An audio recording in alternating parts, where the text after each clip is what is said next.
There is an escalating conflict in the Middle East.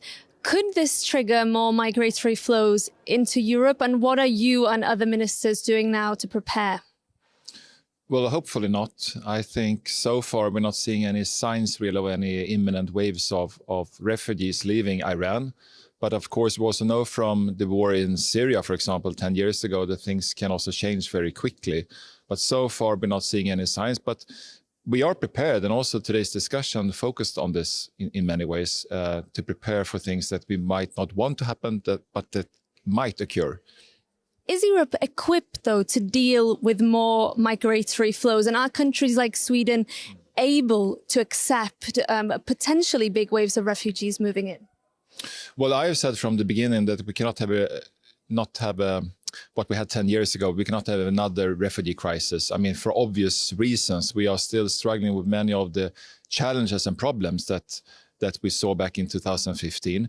But also from a very practical point of view, 2015, we had a lot of chaos in our migration system in Europe.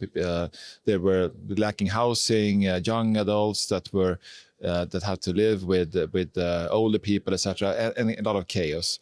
Now we are in a completely new situation. We have the pact soon in place. We are better equipped, but I emphasize that we need to handle this situation if it occurs with other means. We need to be more in the region in itself, providing people with shelter, with development cooperation, humanitarian assistance, but receiving very many people, perhaps millions of people as refugees, I think that is impossible from many different reasons.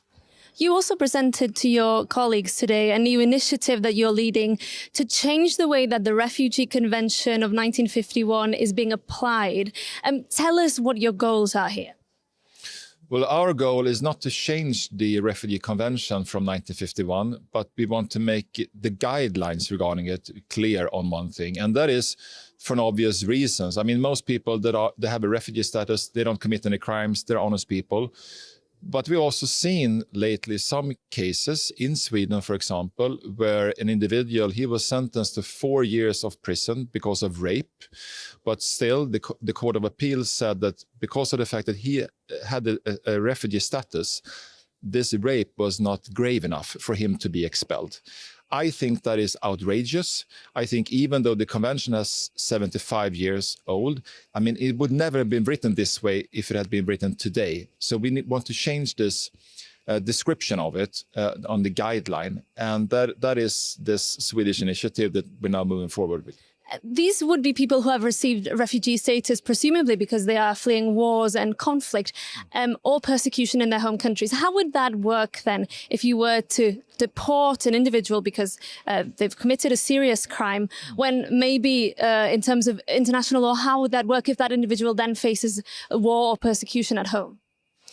Well, we also have the non-refoulement, of course, to take into consideration. But what I think is outrageous, and I think most people agree with me, is the fact that someone that has committed a rape being sentenced to 4 years of prison. It's insane that he is not even convicted or sentenced to expulsion.